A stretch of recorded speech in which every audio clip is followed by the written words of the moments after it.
Let's roll. This is Countercharge, your podcast for ranks, flanks, and kings of war.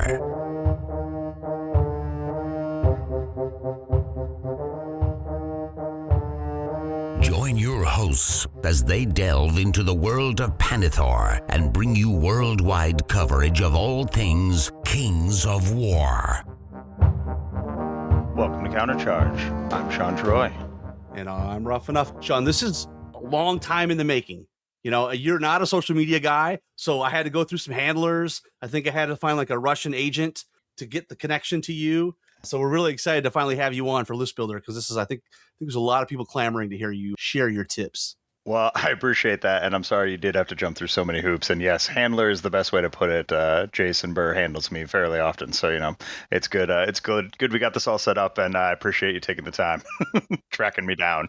Well, seeing you at Masters kind of rekindled things, and so it's good timing to get you on List Builder after you just won the U.S. Masters in Minneapolis. And I got to ask you, Sean, have you come down from that high? Yes and no. I think it's still quasi-processing it, just because, again, all of the games, every game I had, I would argue could have gone either way. There were even a couple turn sevens, which both went my way. But if I'd lost either one of those, or if we'd gone to seven or not gone to seven, respectively, I would have tied or lost those games. So at the end of the day, it doesn't feel like I didn't go in and just dominate. I'll put it that way. And again, it took a lot of things going my way, including the most important of all, which was the top four players all tying themselves in round three and allowing me to kind of jump ahead. I say jump ahead of the pack, and by that I mean take the lead by 1 point going into round five. So it's a lot of things went my way, and it's the embodiment of it's a dice game first and foremost. It was a crazy round four. The four leaders kind of brought themselves back in by the double tie. Then at that point, it's on, right? Right. Completely changed the scope of everything. Absolutely. Well, let's start off at the top with, who is Sean Troy? Based out of Minneapolis. I've been playing Kings of War, I'd say since a little after the implosion of Warhammer Fantasy. I went straight into Age of Sigmar right after that, and then got pulled actually into Kings when a lot of the tournaments local around me switched over to that instead of AOS. So then I started getting pulled into the Kings of War scene. I was going to tournaments solo, though. I was just going because I was like, oh, this game looks cool. I miss my ranks and flanks. I really miss that kind of environment and that more turn-based you go, I go system. I'm like, this actually really speaks to me. And then that's where I met all of the Minneapolis Lords of War crew, along with the Omaha guys. Those were my home away from home family. So those two big gaming groups kind of then pulled me in and kept me there. I'll put it that way. I mean, the rest has kind of been history. So that was second edition. So I missed first, but got in on second edition, started with Kingdoms of Men, transitioned my old Empire army right into there, the old red, white, and blue. Yeah, it's kind of just been going strong since then. It's still my favorite tournament game, just really clean. And it's kind of my favorite one to travel for that. So, well, we're glad to have you. And you're kind of the notorious battle partner of Adam Ballard, right? You guys, you got a little fight club, I guess. Practicing and cutting your teeth. Again, same thing. Lady of the Lake, he was one of my consistent opponents. We always ended up playing in Lady of the Lake and kind of knocking each other out. And I say knocking each other out just because he usually would win, but it would be a small win. It would be like, neither of us got many points on this game because we'd always get close to tying. And that has stayed true for the record. He just typically beats me. So I always come away learning something. So one of these days, I'm finally going to catch up and pass him. He says I got one more master to go now. And then I'll finally be able to be like, yeah, now we're even again. And I'm also jealous you get to hang out with Patrick Brindleson. I mean, I love that guy. I've known him for back in the day. Warhammer, fun guy to hang out with. So your whole Minneapolis crew is awesome, it seems, right? Jason Burr and some of the newer guys that I met more recently it's a great community up there. Well, and one of the reasons I don't get out as much, and I'm hoping to do more traveling for tournaments, especially with the new army, which we'll talk about later, that's a lot more compact than my rats are. So it might travel a little easier, but I didn't feel the need to go much farther out than about, we'd go up to Duluth, we'd go down to Omaha, we'd go to the Chicago area, but that was about it. I didn't need to go much farther than that because, again, fortunate enough, cup overfloweth with great guys, great tournaments, and great players just all around here. I was like, yeah, I'm good. We're good to go. I would like to get down to Lone Wolf at one point or another, but Texas is so far away. But we will get there eventually. Well, Mark Cox will make it easy on you, right? There's only one Cox in Kings of War. You talked a little bit about kind of your background with Kings of War, but what armies do you play? We know you play Ratkin. Yeah, so I've dabbled in Kingdoms of Men, obviously, just because I owned a lot of those Empire models. That was my opening army into Kings. Ratkin have always been my love in every game system I've ever played. They're just cool. I really have always liked the lore that they're involved with, whether or not it's the Kings of War side or the GW side. I've always loved them. And I also find I gravitate towards and this will maybe spoil things a little bit, but I gravitate more towards the pull them in and counterpunch kind of list builds. So in general, like the more horde armies, I like to have some amount of shooting. Mixed arms has always been my play style. I have played Twilightkin, though. I took that to a Lady of the Lake tournament, and I dabble in Trident Realms. I've dabbled in Northern Alliance a little bit, but to be honest, I never really went all in there just because it felt a little similar to what a lot of other players were playing, and I do like to play armies that are somewhat unique, at least in our local scene. So it's not like, oh, well, I'm the 8th Forces of Nature player in our group, so we're just going to have a lot of mirror matches. But I focus more on, again, those horde-based armies typically, and I do like mixed arms. Those are kind of my defaults. I like the counterpunching, so you bring them in with your mixed arms shooting, and then you counterpunch and you get advantage that way. I usually don't have a lot of flyers in my lists. It's just something I've never personally had. The armies I've chosen, Ratkin, as an example, has almost none other than the big demon himself. It's never been something I've gone for. I have been destroyed by plenty of flyers, though. I went through the crucible of, again, Jason and Adam both play primarily elves or have played primarily elves, and they have both taught me how good a flyer on a flank can be several times. So I've never done it myself, but I understand mechanically how they work. And you talked a little bit about the tournament scene. You're mostly playing up in the upper Midwest. I know you've traveled to Omaha a few times. You mentioned Lone Wolf. Is there any other tournaments on your radar? Maybe a Crossroads, some other event? I would love to do Crossroads because that's a team one, correct? Make sure I'm not misremembering. Yeah, you're correct. The four-player team event. That sounds incredible. And that is one of the things I do. I still do the most for AOS and things like that because I do still play the other game system. But I love team events, and Crossroads sounds like it does a really just incredible job with the pairings and kind of setting up your list as a squad and being able to go, okay, let's do this. It's also my favorite part about general tournaments is I love whenever there's a region trophy or a club trophy, because then it's always like it doesn't even matter as much how you're doing personally. It's like, yeah, but we're doing it together. Like we're all in it. You talk with your clubmates because you actually are beyond just that they're my friends and I hope they do well. You're invested in their outcomes. You're like, how did you do? Like what happened? Like you want to hear it and you want to be really invested. Crossroads sounds like you take that to 11. I think Crossroads is definitely on my list of I need to get out there and give that a try. Maybe we'll put together a Minneapolis team and we'll all head out there together. Or maybe I'll merc. Maybe somebody will pick me up. Yeah, it's funny because I think Adam plays on a really tough team, and it's really hard to get on it because I think it's all I mean, you're a master, so maybe they'll pick you up now, right? Before they probably like, he's not a master. We can't have him on the team. But now you've got credentials. I finally have the street cred, right? I finally got it. With that, are you ready to go into the List Builder Studio? I'm ready, Rob. The List Builder Studio. Well, let's kick it off with, is it the player or is it the list in Kings of War? I'm going to say, of all the games I play, it's the most the player, because I think Kings is the most balanced list building army wise. I know there are imbalances and there are some things that can be tweaked, and there always are, but that's an asymmetric game and I wouldn't have it any other way. I think Kings is the most player centric. You still have to have the tools, and we'll get into that. I have no doubt. You still have to have the tools and the means to address what's the most common things in the meta, the different list archetypes and things like that. But once you have those, then it's all player after that. It's all deciding when to make the move, deciding if you even have to make the move, or if, you can let your opponent kind of come in and try to make a mistake. So I really like it from that perspective. Kings absolutely is, I would say, 70-30. From an average list, I would say. Obviously, you can do some crazy skewed lists one direction or another, and sometimes they don't work out. But I would say it's about 70 player, 30 list in those cases. Let me rephrase. Maybe 50 player, 30 list, and then that 20% go to the dice gods, because as we all know, that's part of it. What draws you to playing any specific army? I like mixed arms. It's got to have some. It doesn't need to be a shooting list, but it's got to have some range threat. It's got to have some dedicated support units, and then some hammer and anvil strategy. Different armies take that in a whole different way. Sometimes you can go just the nerve can be an anvil, right? Like just having a zombie legion and saying, here's 28 nerve that you got to get through. That's its own form of an anvil. Or you can take an earth elemental troop, nerve 14, but defense 6. And all of a sudden you're saying, yep, this is my new anvil.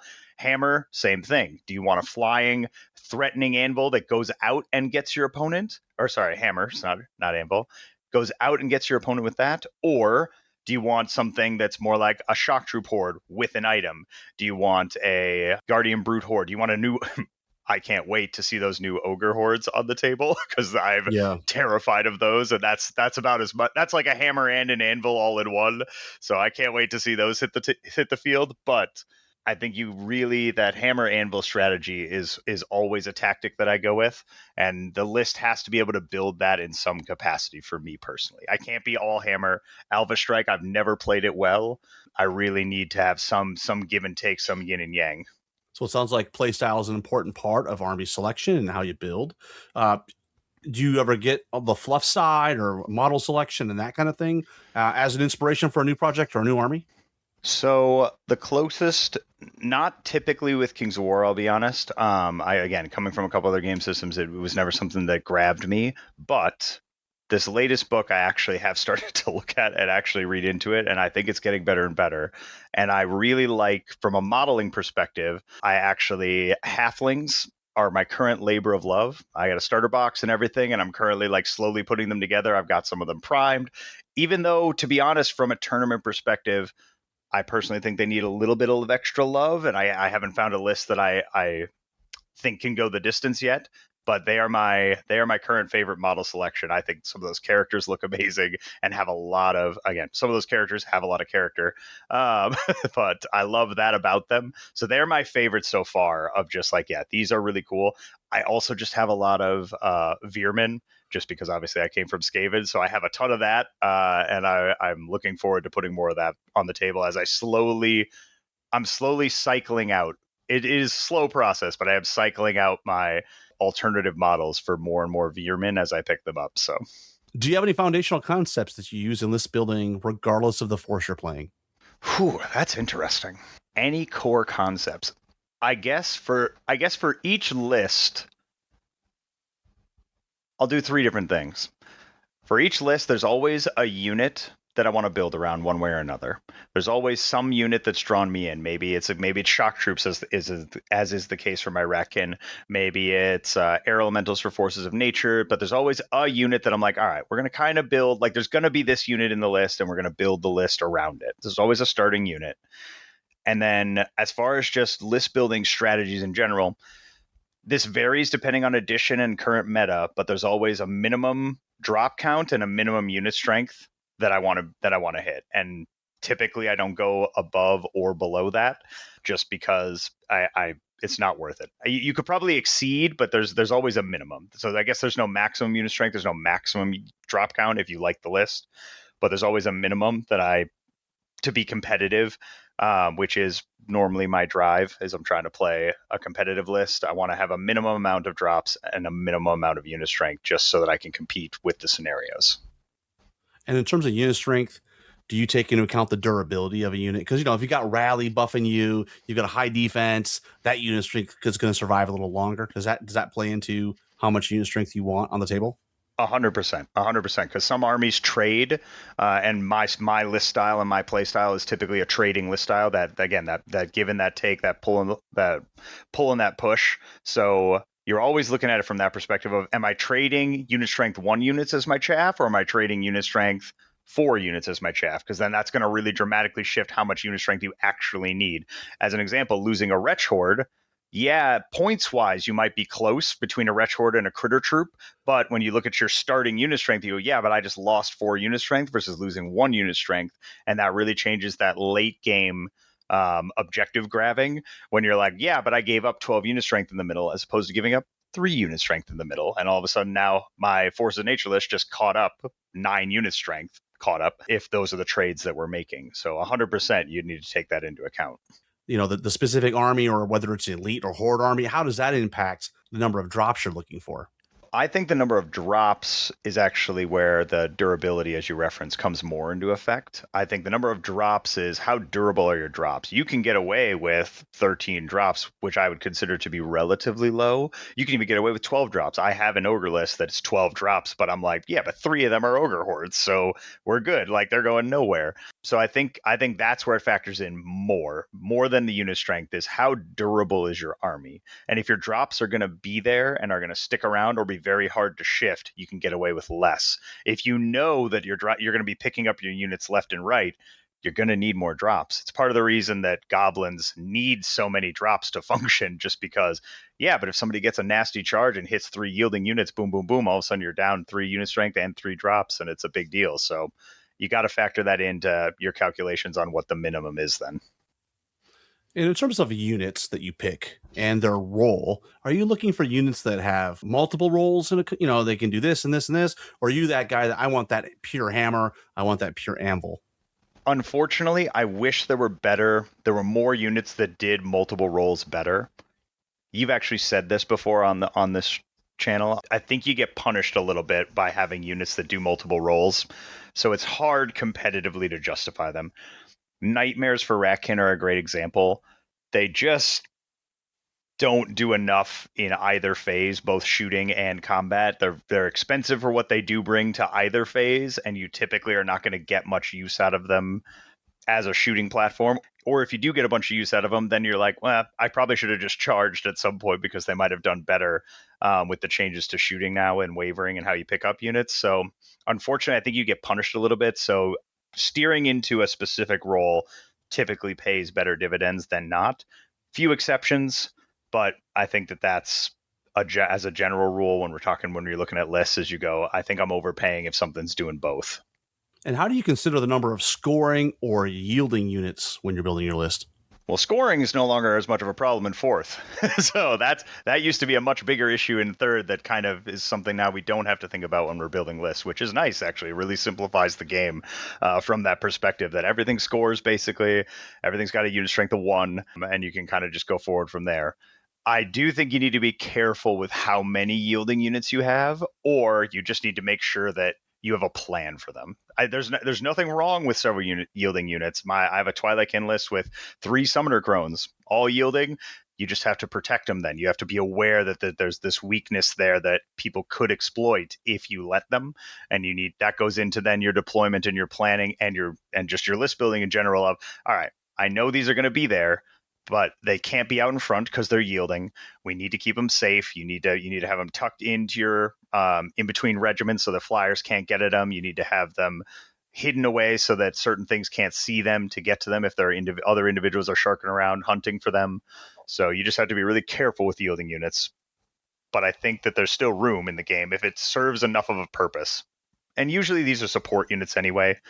And like I said, I like a few support units. So a lot of times I will have a few yielding models, but you just have to be careful with them more so than anything else. How do you take into account height when you're building a list? Oh, I love height. I love height so much in Kings. It's probably, some people probably, this rarely gets discussed actually, but I love how they've done the tiers of heights, both in terrain and everything else. And I know some people are really against the fact that there's now like height 1 fields, but I'm like, yeah, wow, what another cool thing you can use like in the game. Like I love having the multi-tiered terrain. I love how it works for cover. I almost always will try to build in your tallest unit should always be able to get cover from your own units, if that makes any sense. You should always build your list with that in mind, that, hey, if I don't have something that I can hide behind, if I have a height 6 thing, a hill is not going to cut it. I need a height 4, and not all lists can do this, but that's what I think. You should always be able to give your own units cover and stack up behind yourself to create, a long line of, okay, well, this is height 2 in the front, you can shoot that horde for free, or everything else behind it is tiered up to the point where it's like, yep, but now I'm going to get cover on all the rest. So you can shoot the one thing I'm okay with you shooting, or I get cover from all the rest. I also, with the new mechanics in 4th, sorry, I'm starting to talk fast. You can tell I love this part of it.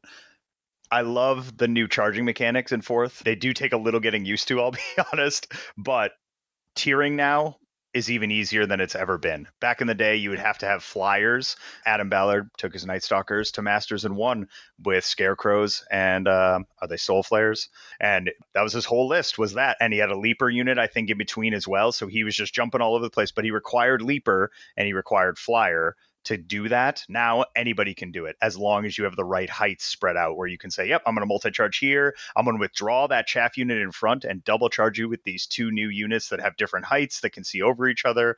I think there's so much tactical implications with height that you not only need to be aware of it and be aware of what can see you and what can't, but you can build it into how you build lists and what your core strategy or battle group is going to look like, where you go, yep, I'm going to put a horde here, 2 guys who are taller than the horde behind them. That way I can withdraw the horde, charge them in if I need to. And I think that that's really cool. You got me thinking about battle groups, which it sounds like that's something you think about, building collections of units together in a small little force, and you're taking into account their heights and how they'll work together. You know, is that something that's very conscious in your list building process? 100%. And in fact, this is something I've done primarily in 4th. I did it in 3rd, but I really locked into this concept of, okay, these things go together. Since 3rd on, whenever I was running weapon teams, I learned, yep, you just keep all your weapon teams together. You keep that. That was my first battle group, I would argue, was, all right, you always, doesn't matter. You might think you could spread them out. Don't. I've learned my lesson. As soon as I put one weapon team down, I know where my next 2 drops are going to be. And that's very important for me, Rob, because I clock out a lot and I have deployment problems. I have analysis paralysis. I'll sit there, I'll be like, hemming and hawing, and all of a sudden 10 minutes of my clock is gone and I haven't even rolled a die. So I use battle groups to speed me up. And I just make these rules. Again, you learn the rules after repetition from playing the army over and over again. And you just make the rules in your head and you go, yep, I'm putting my master's list. I'm putting my Blizzard Wizard and my 2 Shredders. They're going to make a triangle. My Shredders can shoot through my Blizzard Wizard for free because he's yielding. They're going to make a triangle somewhere on the board. Same thing with the Alchemist Curse Mage and the 2 weapon teams. They're going to go and make a trio somewhere behind a horde. That's just where they're going to be. I don't need to think about it anymore. As soon as one of those is down, I know where my next 2 drops are going to be, and we'll figure out the rest after that. You mentioned clocks.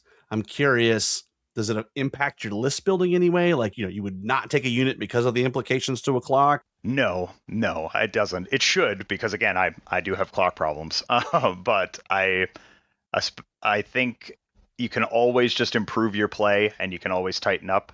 I don't think it should ever. I think you should run the list you want to run. I think you'll always be happier. If you do end up clocking out, especially if you're a newer player or anything like that, just know I clock out a fair amount of my time. I clock out almost every practice game I ever play because, of course, I get too busy chit-chatting with my buddy, and we play on the clock as practice, but I clock out almost every time and just play the list you love.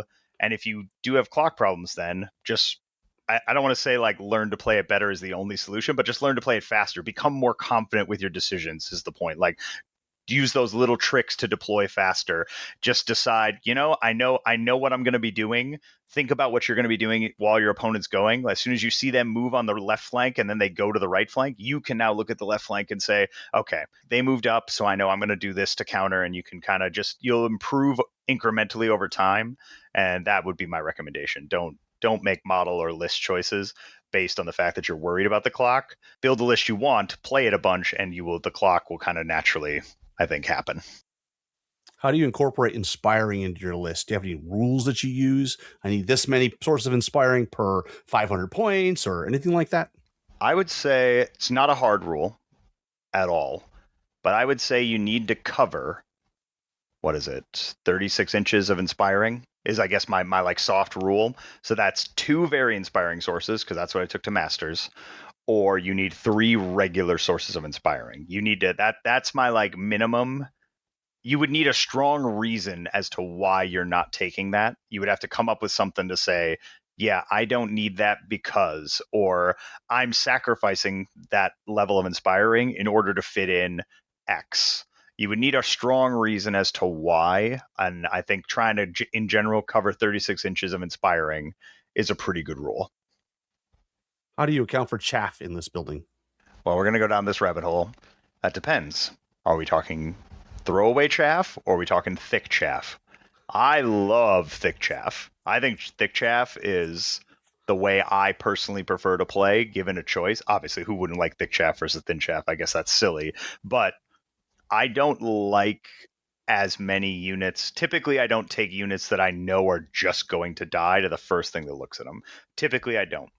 So I like thick chaff, and those are units that will beat most other chaff units or can take a decent amount of ranged shooting. So I consider those, because again, you're playing the peace game, you're playing the chaff game, and you always hear that. And what you want to do then is you want to trade effectively. Thick chaff allows you to more efficiently trade with other chaff pieces, but typically comes at a cost of then having less total chaff pieces. I prefer that. I prefer the thick chaff route as opposed to, I'll just call it the thin chaff, opposed to thin chaff in general.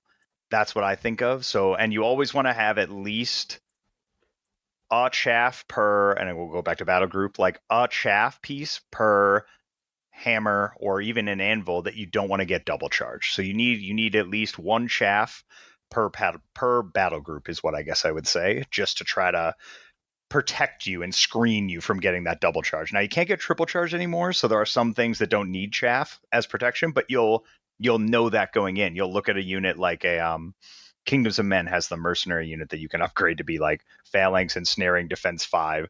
They're fine. They can get charged by any two things in the game and probably be okay. They don't need any protection. But if you're looking at something else and like say a butcher troop, and you go, yeah, they're thick, they might go down to one heavy hammer goes in there. So now maybe I do use some phantoms or something to go screen them off and make sure that they live through a round. So it's an interesting ebb and flow with that. Where do you draw the line between regular and thick chaff? That's tough. I think thick chaff is typically above nerve 12. Again, these are not hard rules. You're asking great questions that I haven't thought of, but if I had to do soft rules here, I think thick chaff is above nerve 12, because if you're nerve 12 or less, somebody does 1 wound to you and 11 twice kills you. So at the end of the day, you got to have 1 wound to give, is I guess how I'd argue it. And I know technically nerve 13, it would be boxcars twice, but to be honest, if they're going to boxcar you twice, you were never going to win that game anyway. So I would say they have that, and then they're typically going to be defense 4+. Not necessarily, they don't have to be defense 5, but they're going to be defense 4+. Typically defense 5 is what I would like, because again, you want to be able to take some of that shooting. You want to be able to absorb some of that random blizzard wizard that everybody seems to have these days. You want to be able to take a hit or two from that and not automatically be wavered. Whereas you take something like snow foxes or critters, and you go, yeah, anything that looks at these is going to waver them or kill them, but that's okay because they're 65 points or whatever it ends up being. How has the potential of withdraw impacted your list building? Honestly, it's having now played more games, it hasn't necessarily impacted my list building. It didn't impact my list building for Masters at all. It was something I took advantage of for sure, but it wasn't something that necessarily changed my list. I would say I'm actively thinking about it now, to the point where retaliate as a rule, because I believe you can't withdraw with retaliate units. Retaliate as a rule has now become a negative to me. Like, I think the retaliate rule of you can't withdraw is actually worse than whatever buff or whatever bonus you would potentially get from the conditional rule that would give you +1 crush. I think it is that good and that important to be able to withdraw with things that not being able to by having the rule retaliate is actually a detriment to units. That's how. So I guess, yes, I strongly believe in withdraw, and you need to be ready for it, and you can plan, maybe not your list around it, but you can definitely plan on the table around it, to the point where when I'm list building, I look at things with retaliate and go, is there something else I could run? That's just my take. How does the number of battalions impact your list building? I almost always am running 2 battalions. I'm trying to think of a list where I don't. Almost even the ogres, I squeeze a 2nd battalion in to get Nom. I think a 2nd battalion is an incredibly powerful tool. And as long as your army has decent enough core to facilitate it, I think it is a straight boon.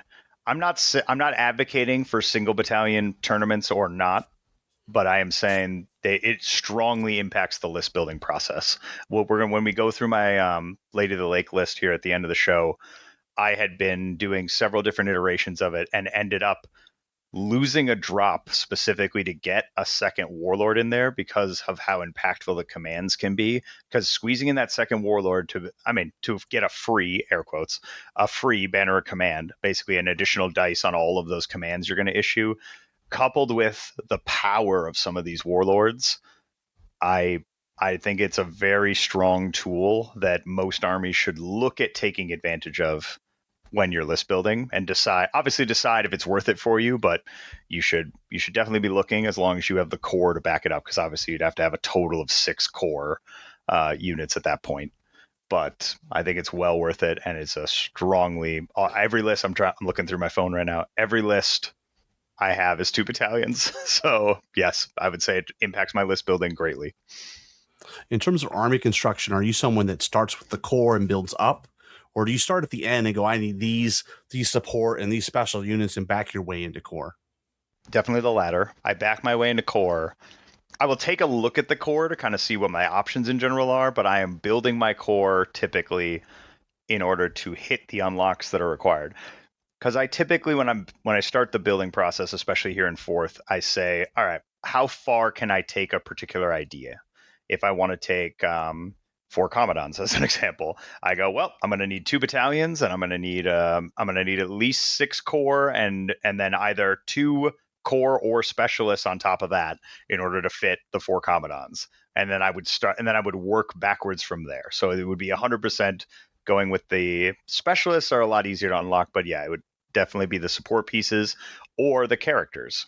Twi'lek is my example for that, because I really wanted 3 summoner crones, so I needed a 2nd battalion to make that happen, and I worked backwards from there on, okay, well, what can I use to unlock the rest of this? And they just got some really cool unlock tools, so I was able to make that work. But that is where I built it from. Was I said, is there anything that's limited, as in a 2 capped unit that I want 3 of? And then you got to go to 2nd battalion and you got to find the unlocks from there. How do you consider the number of champions or warlords in your list?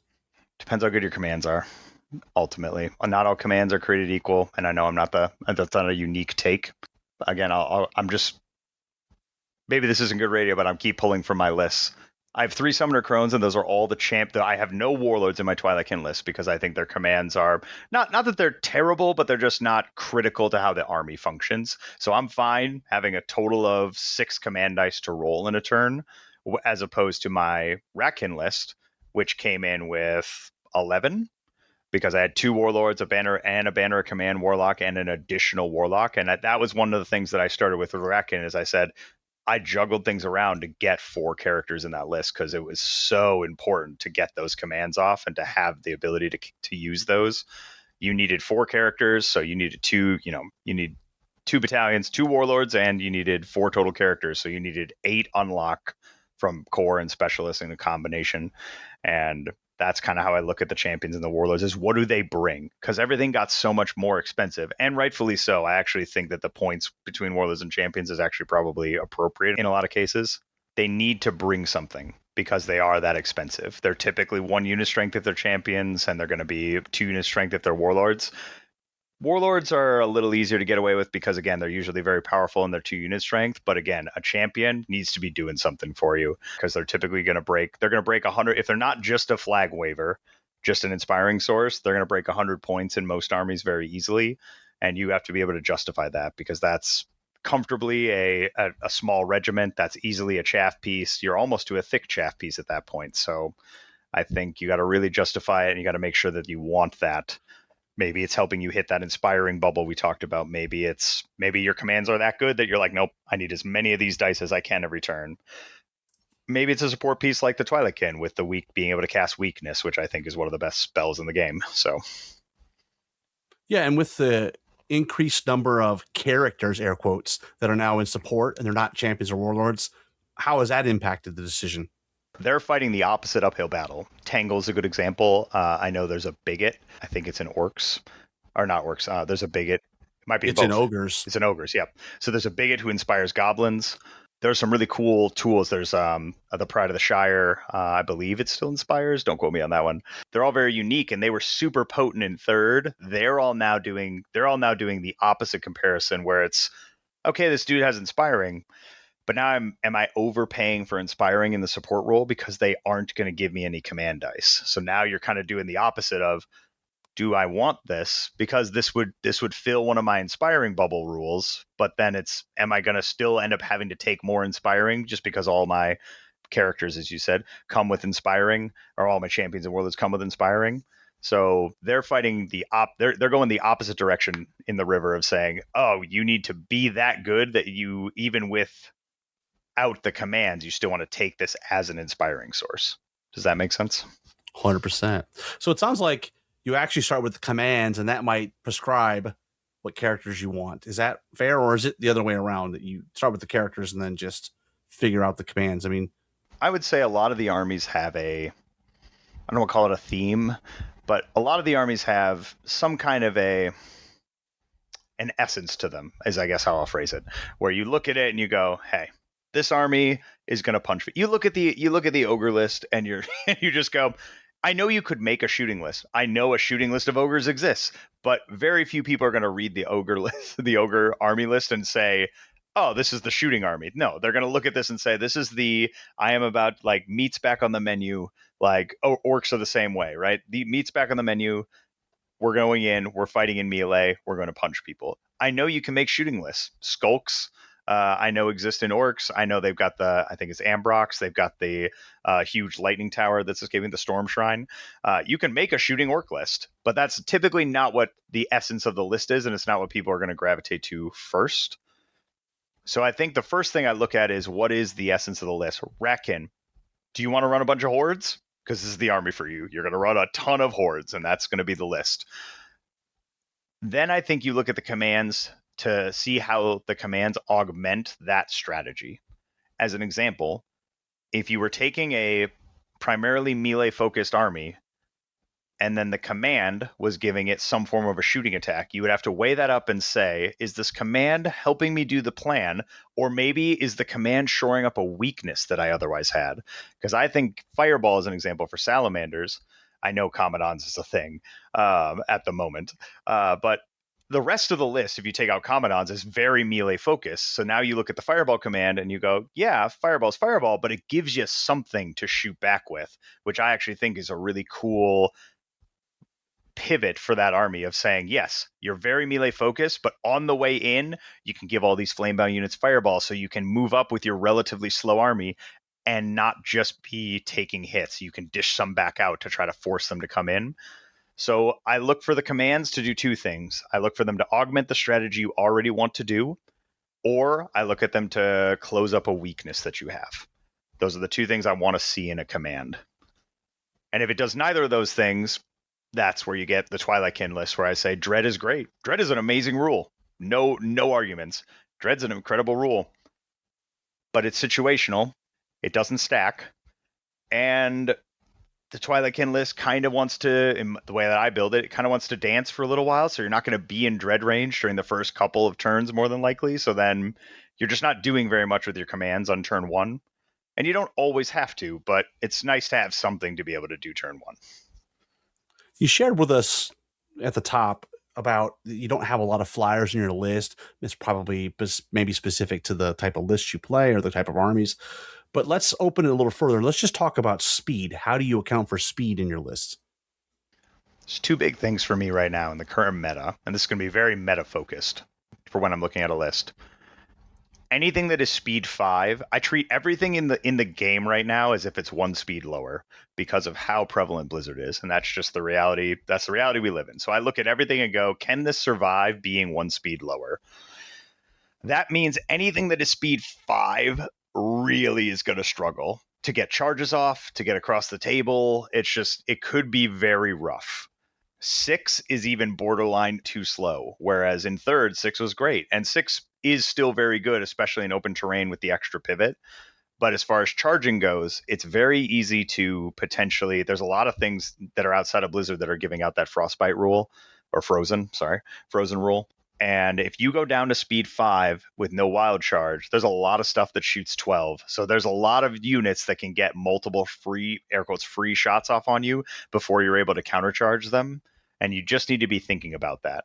Now, the reverse of that, though, is anything that's speed 7 or higher, I think the stocks of all of those went up for the opposite reason of I can't be slowed down enough that range 12 things can't be charged by me. So if you walk up with your 12-inch, chakrams from the Zerkali, and you also blizzard me, but I'm speed 7, I'm still going to be able to charge you. So anything speed 7 or higher really went up.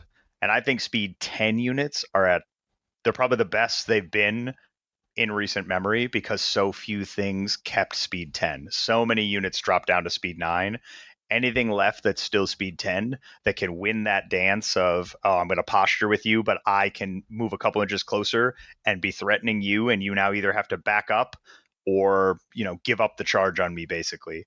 I really think speed 10, speed 7, and speed 6 are all like key thresholds. Does that make sense? So that's, I guess, how I look at speed. I think there are thresholds, tiers of speed, where it's like you can be 7, 8, or 9, and I don't see much of a difference. But once you hit speed 10, huge difference. Once you are speed 6, you're good. Speed 5 or below, you are really slow. So that's, I think, how I look at speed. Share with us how you consider magical artifacts when you're list building. I think of them as force multipliers these days. I used to run a lot of magical artifacts in 3rd. I run less now. I still run the 2 biggest ones, though. I still run Sharpness and Brew of Strength in almost every list. I run at least one of them in almost every list. I typically run both, just because I do think they are force multipliers for whatever hammer you're trying to make, or if you're trying to turn an anvil into a hammer as well. I think it's a great solution. It went on every list I started with. You said, what do we start with? I guess I should have said, after my first 2 Shock Troop hordes with Brew of Strength and Brew of Sharpness, then I built the rest of my list because every list just had those 2 units because they were just that good, that reliable. I think those are incredibly strong. Banner of Command is the same way at the moment, just because, again, commands are so critical in so many armies that extra dice is just a layup. A lot of the other items kind of became flavor to taste. So I would say there are a few outliers that are incredibly strong. And otherwise, I think a lot of the items got, and appropriately so, toned down. I guess Boots of Striding is also in there. So those are the 4 A-tier items that I would expect to see. I would not be surprised to see them in any list. I'd be like, these are all great. It almost doesn't matter what you put them on. They're all just incredible items. They're all going to be good. And then everything else is like is it filling a role? Is it filling a niche? You put this in for a reason, right? It wasn't just this is good. You said, I need to fill a void here. I'm tired of getting zoned out when I'm speed 6, so I'm giving this unit the Brew of Haste. I'm saying I'm making them speed 7 now. I'm hitting that new threshold where I don't have to worry about it as much. So I think all the others are with intent outside of, again, that top tier item list. You mentioned a bunch of magical artifacts. Are there any that folks are just simply sleeping on? I don't think people are sleeping on it, but I think you're going to see a ton of Fire and Oil with the new Abyss army just because it's the cheapest 5-point extra crush pierce you're ever going to see, and I think Abyss is going to be very popular. But as far as sleeping on, I think Trickster's Wand is still an incredible utility piece. I think people are sleeping on it because I think Blizzard is still so good, and spells in general are just so good right now from the library that having somebody who would otherwise maybe be doing nothing, maybe it's a combat character, another support piece with a short range spell. Like I know I've toyed with putting it on a Broodmother who has Drain Life and saying, yep, we're going to do this, and then I'm going to give him the Trickster's Wand just to have a height 3 Hexer who can turn off some of those really potent force multipliers that the enemy might be using. So I think Trickster's Wand would be up there for my sleeper agent. In that discussion of magic artifacts, we hit on some spells. How do you take spells into account when you're building a list? I'm a mixed arms player. I can't make a list without Blizzard tripping into it somehow at the moment. I'm always going to have some other shooting to support it. And again, that speed reduction. The speed reduction in some cases is almost more important than the damage. And the damage is substantial over the course of a game. But just being able to turn somebody down 1 speed having that control over the board can be so impactful, and having it just be something your opponent has to think about if they're looking at it and they're doing the dance and you're going back and forth and you're both speed 6, but you're going to get a no cover blizzard off. You're like, I'm going to do at least 1 wound. I can move up to 10.1 and I'll be safe from this unit. I think that is so impactful. It's the same thing with Scorched Earth. So again, these are things that allow you to make moves when you can reliably reduce what's coming back at you. So either they can't reach you because they're too slow, or they're going to be hindered. And I'll put no in air quotes there because, again, Scorched Earth, even at 3, is still a 1 in 8 chance of failing. So you still could fail. It's a dice game. But you've got a pretty good odds. I would take those odds of saying, yep, I'm going to waiver that Thunder 3 Cav Horde with Boots of Striding, and I'm going to really they're not going to be a factor next turn. I won't be worried about them. So there are some really impactful spells that I think you can build lists around and build strategies around. Only a couple. Well, what's the most overlooked spell? I think Weakness might be one of the best spells in the game. I want Wither and Perish to be better, and I have made lists with it, and I'm going to try it out in the future. If I ever made a pure, not mixed arms, like all combat army, it would have Scorched Earth and Wither and Perish in it, just for I'm going to hinder you, I can weaken you. I think that one, you almost never see it because of it's limited by its short range, which is fine, but I really think being able to reduce somebody's crush by 1 or pierce by 1 is so impactful, and I think you almost never see it. At least I don't. I don't know. How about you in your scene? Do you ever see that one taken? Not much. So I think that would be my take. Are you asking questions or answering questions with your list?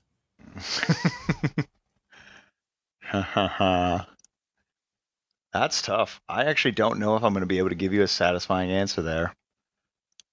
I think part of being a good player is walking up to the table. I think basically the first question that I ask myself is, am I coming to you or are you coming to me? So I don't know if my list, obviously my list dictates that, but I guess that first thing is why I have a mixed arms list is I have some shooting. So if you have no shooting, you have to come to me. If you have all shooting, well, then I'm coming to you because I didn't take all shooting, and I would hope you have more shooting output than I do. So I have to come to you. So I would say in most cases, I'm asking my opponent questions and saying, I'm going to move up and I'm going to shoot you. And can you weather it? And if they can weather it, then they get to rebound it back to me. It's almost like we ask each other questions, and as soon as the first one who blinks has to commit and come on in. So I think, again, maybe that's not the exact answer you were looking for there, but that would be my take is I ask myself that question. That's the first thing I think of when I look at the list is whatever the objective is, because almost all objectives, you have to go meet in the middle at some level. On some level, you have to go to the opponent. Either there's objectives over there, you need to cross the center line. Control, I guess, is the least you have to go get them scenario. And even that, you have to go take one of their quadrants. Otherwise, it's going to be a draw. So I think that first question is always the one that gets asked of, am I coming to you or are you coming to me? And then everything after that is we pass the questions back and forth from there, because if they say, yep, I have to come to you, but I'm coming to you hard on this flank. So now they just pass the question back to me to say, do you have a response to this? Can you handle this flank right now? Or am I about to turn your flank and go smashing through your lines? So I think there's a lot of like asking each other questions, and you got to answer that first one. Who has to make the move first? And then it's like a game of Go where you just pass it back and forth. So I'm thinking you're going to consider yourself a proactive player on the table. I'm 100% a reactive player, Rob. I react to everything. That's why I like forcing them to come to me, because then they have to make a move and I react to it. I go, all right, well, how are you going to, I have you outshot? Cool. I'm shooting with shredders and blizzards. That's what I did in Masters. I'm shelling you. You got to come at me. Where are you coming at me? Okay. You're coming at me from over there. I'm going to pivot some units and I'm going to move over there. I'm 100% a reactive player. And it's actually something I'm trying to get away from, not because I don't enjoy it, but just I'm looking for something new, and I'm actually trying to be more proactive and build a more proactive list. But since we're talking List Builder Studio, that is something you should ask yourself actually before you even sit down to look at lists or to look at anything, is what kind of game do you want to play? I have friends who they go, I'm never going to be a sit there and shoot list. I want to go get them, and I want to push my stuff across the table, and I want to fight. And that's the kind of list I want to build. And that's perfectly fine. And that's great. And I have other people who are like, I'm going to build the dirtiest gun line in the world. And if they can make it across the table, I guess they win. But if they can't, then I'll just table them. So I think you need to look at it and say, how do you want to play? Do you want to run across the table? Do you want to kind of maneuver and do the dance with high speed things? Do you just want to push massive hordes and say, we're going to weather whatever you've got to throw at us? So maybe ask yourself that question first of what kind of list do you want to play? And then you go forward from there. I don't think I actually answered your question. I lost the train of thought. You've mentioned meta a few times and how that integrated into your list building process, but taking it a step further, I'm just thinking, how are you considering potential army archetypes that may be against you? So we've been thinking it in the context of your army, but what you may see on the table, how does that impact your list building? I think you have to have a plan for all the asymmetric lists. And I think having that plan for all the asymmetric lists will allow you to play against anything that's in between. So if you make a triangle between up at the top, you've got a gun line, and then to the lower left, you've got a alpha strike, just all speed, all hammers, and then to the lower right, you've got an absolute anvil list, kind of like dwarves used to be. I think they still could be now. I just haven't seen them. But dwarves were in third, where it was just, I'm going to have so much defense 6. We'll see if you can crack it. And you look at that triangle, and that could be nerve too, as we discussed. Nerve could also be anvil. They're just going to say, I have 7 hordes of wretches. Can you get through 7 hordes of wretches in a game? You need to have a plan to deal with all 3 asymmetric builds that go hard in one of those 3 directions. And every version of lists then, and again, I'm not pretending like that's the only ways to do it or the only ways to build. I'm sure somebody's like, it's actually a hexagon. But just take that as the example. Every list is going to be a variation of that then. Maybe some will be in between shooting and anvil. Maybe some will be in between shooting and alpha strike, like elf lists typically are. It'll all be something like that. I try to hit, again, more in the middle, although I typically don't have a ton of alpha strike. So to be honest, I'm very weak on that side of the triangle. I don't have a ton of alpha strike or a ton of heavy hammers. I'm more anvil and shooting, even when I'm trying to make a mixed arms list. So that's what you got to be thinking about as you're building, because whatever the meta is currently, and obviously there's something that's just dominating the meta, have a plan to beat the top army in the game, right? Have a plan to deal with that. Not because you need to have a list that can beat it, but you'll have a better time. You'll have a better game. You'll have a better time if you don't just get run off the table. But have an idea of how you would deal. How does my army take a ton of shooting? Can it take a ton of shooting? How does my army handle an all-flying Kingdoms of Men list that just is going to be turn 2, we're fighting, and I don't have a choice. Like, they are going to be on top of me. How do you deal with, this is nothing but rocks. This is nothing but earth elementals, and it's all defense 6. Do I have enough crushing to even pretend to compete with that? And approach their list building with that in mind of, I need tools to deal with everything while not making myself weak to any one of them. And that's how I look at every list, is I'm trying to build an against all comers list. So that's why I say I'm a reactive player, though, is because an alpha player would just go, doesn't matter what they have. I have the alpha strike and I'm going to punch through. So they wouldn't care. It's just about target priority at that point. What am I going to hit? Yeah. Which I think is a skill that I just don't have. So I will say that first and foremost.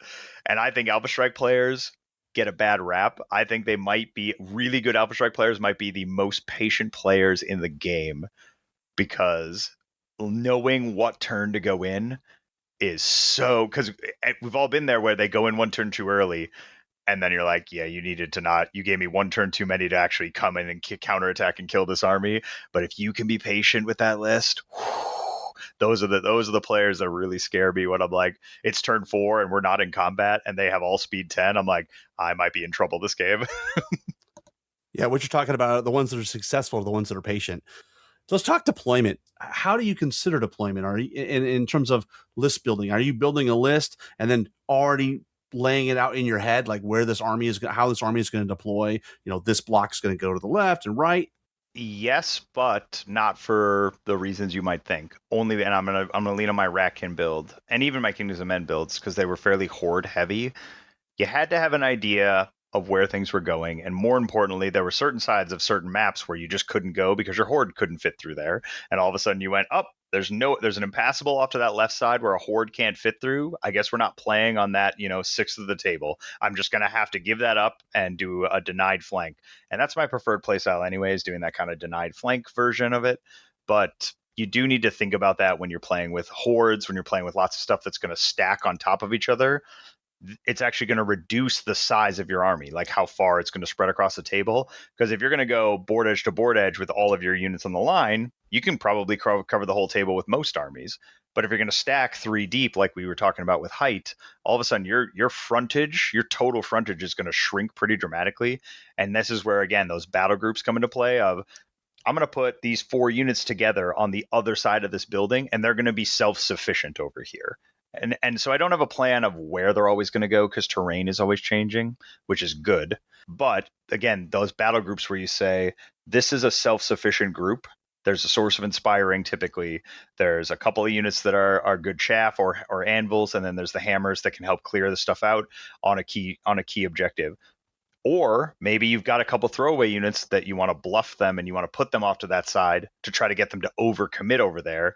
And then you just never put any support and you just say, yep, you're going to pick those up, but it's going to take you a little bit to get them because I'm going to dance with you and I'm going to, sit behind terrain and you can kind of move forward from there. So I would say it's almost impossible with how varied the terrain is to just come up with a single plan. But again, those battle groups I think are very important of how do you want your army to look? And you get that more or less just from repetition. You play the army enough, you go, oh yeah, my character needs to go here because that keeps them safe from X. Oh, my character fits perfectly here, and then that way inspires both of these units perfectly. That's great. Like, we're good to go. So you kind of just develop your preferences, and then, like I said, you come up with those rules during deployment, and you just go from there. Yeah, it sounds like you got a few variables you're considering. It's it's your list, it's the enemy, it's the the terrain and the table layout, and it's the scenario. All of those things play a role in how you're going to deploy. Correct. And if anybody does have the silver bullet, let me know, because like I said, I struggle with clock and deployment. So if somebody else knows better than me, please hit me up. Staying on the train with deployment, I mean, are you ever considering like concentration of strength or where you're allocating your resources, or like things like this is the obvious first drop because it's obvious, right? Playing that head game with your opponent. Yeah, when deploying, I mean, let's assume you have relatively equivalent drops. So again, goblins are impossible to drop against because by the time you're done deploying your army, they've only put down rabble in some cases. So don't worry about that matchup. But if you're relatively close, like say again 13 to 14 drops versus a 15 drop, there'll be some give and take there, and I think that is where the head games come into play, where you go, I know the objective is in the center, so I got to put most of my stuff in the center anyway. So I'm going to put my core battle group in the center because it's not. I don't need to hide it from them. They know where they're. Most people, especially at a higher level, know where you're going to deploy. It's not like you're surprising them or anything like that. The only exception would be some of the redeploy mechanics that I know ogres and Kingdoms of Men can have, and then you can do some crazy stuff. But if you're just playing again straight up game, straight up rules, stick with your core. It's almost always going to be better to deploy your army how you want to deploy it than to stretch or to like split up battle groups that work together to try to counter what they're doing. It's almost always better to just on the table correct it as opposed to try to win deployment, in my experience. So just always try to find out what works best for you and then play the game as opposed to trying to always win deployment. That said, there are a couple key things that you can look out for. Again, this is where we were talking about height earlier. If somebody is across the table from me and I have a mixed arms list and they have a height 6 unit and they have nothing but height 3 models aside from that, I go, cool, that guy is never getting cover. He'd have to be in a forest for him to get cover. So if I wanted to, I could position shooting directly across from that model. Those are almost like, I don't want to call them weaknesses in the list, but it kind of is. You want to see things in the list that you're trying to beat and try to get that matchup across from them if you can. Oh, I have phalanx and you have 2 regiments of Thunder 3 Cav, I would love to line up across from you. Now, again, the Cav is fast, so it doesn't necessarily have to charge you, but it's always just nice to be in that position of strength where you can march right up and say, I don't care if you charge me. This is the matchup I want. So that you should be looking for those wherever you can. And then the reverse is, what unit do I have that's a weakness? Do I have something that I really don't want to see across the table from me? And can I stall that drop out long enough that maybe he'll put his phalanx unit down on the other side of the board? Or maybe I have 2 units of cav and you go, one of them's going to be facing the phalanx, but I won't put them together. Maybe I'll put one on one side, one on the other, and kind of try to separate it that way. Well, you kind of touched on terrain, but let's just talk about how terrain impacts your list building. The old rule from like 2nd and 3rd edition was you either had to be fast enough to get around terrain or you had mitigation to get through the terrain. How are you taking into account terrain when you're building a list? I was spoiled for choice because I had a Strider command. So mine was a little biased, and this is one of those where actually the command that Rat can still have, I should say, it's been nerfed slightly, but they still have the Strider command for the Ratkin keywords, Rat Pack or whatever it is. That is a really important thing to think about, especially when you're talking about hordes or bigger units, because you're going to hit terrain. It's going to happen. The asterisk to that, though, is in 4th now, with you having control over your pivots, there are ways to mitigate it pretty effectively. And actually, I've come around to liking Pathfinder more and more as I've seen it played. It's not the greatest, the amazing tool it used to be in 3rd. I will concede that. But you can actually use it to prevent things without Pathfinder from going into a forest by marching into the forest. Not charging, not double charging, but you can just move into a forest that otherwise things without Pathfinder couldn't. So I actually really am starting to rate Pathfinder a lot higher as I've played more and more of this game, and am finding different ways to abuse that movement ability that people might not see coming. So I think that's important to factor in. One of the reasons we listed Boots of Strider as one of the A-tier items is just because for 15 points, giving one of your hammers the ability to ignore terrain it feels like a gimme that you should try to include if you're having problems with terrain. And obviously anything with Strider doesn't have to worry about it ever. But I will say with sticky combats and the durability of certain units, that sometimes you just got to take a hindered charge, or sometimes you just got to set up and take a charge through terrain because you don't want to charge them. Like sometimes you just have to, you can kind of weigh up whether it's worth it or not. So it's important to consider terrain and to mitigate it as much as possible. But I would also argue it doesn't win or lose as many games as you think. Does that make sense? Do you like to deploy terrain as part of the game? You know, that player plays terrain? I've never done that before, ever. It's one of the reasons I actually would like to go to Lone Wolf, just to have that experience. I think it's going to frustrate the crud out of me. I like to be able to say, well, the TO set this up. You kind of know what I mean? I like to just be like, yep, this is the table. I have enough to think about. I don't necessarily want to play the mini game before the game. That's just personal preference. But I think it would be a incredible experience, and it is another way to set yourself up for success. So I like it from that's another tool that you could use, that a player could use. I've never done it though, so I can't really speak to how much I would or would not enjoy it. I think it would actually end up frustrating me because I don't think I'd be very good at it. But I think it's a very interesting take on how to handle terrain. We dance around scenarios a little bit, but talk to me about how you are thinking about the various scenarios when you're building a list. The main ones that I think about the most are all of the loot ones. Now, Mantic has this was one of the best updates, the best changes that they made was changing loot tokens to be picked up on turn 2. I was like, I didn't even think about that as a fix, but as soon as they said it, I'm like, you just fixed it. You just fixed the main problem with loot scenarios right there. I'm like, that was incredibly done. I that was one of the best changes I've heard in a while. 2 scenarios. So that was one that dominated my thinking, though. Was I said, do you have something that speeds 7 or higher? This is that tier list commentary again. 7 or higher, because that means you can charge them if they get on the token turn 1. Because my Ratkin list really struggled into loot scenarios where they went first because all of my units were speed 6, which meant if they didn't want me to charge them, they could sit just beyond my reach, still picking up a token, and then I was just a turn behind then. With the changes to loot, I would say now the new thing you're thinking about, I'm still thinking about loot for the record, but the new thing you're thinking about is, what am I going to have to push up to go stand on the token or push up to threaten them? You're still going to need something to go threaten them. Protect and raise is the same thing. You're going to need to be able to push up and take a charge. And everything is so much faster now in 4th between the marching and pivoting that I'm in combat most games by turn 2. Now, some games maybe not, but that's more of we're doing a very specific dance. But most combats, somewhere we're fighting on turn 2, normally top of turn 2, and you got to be ready to take that first charge or be ready to threaten that first charge. And that's what I think about for a lot of these scenarios where you're fighting across a center line objective, whether that's protect and raise, whether that's any of the loot scenarios, whether that's hold the line. You're fighting along that center line, invade, push. I mean, you're just going to be doing that a lot. So that's what 4th has not pushed us into, but has really brought home, is you got to be ready to fight turn 2. What units are you pushing forward to either take the charge or threaten the charge on that turn 2?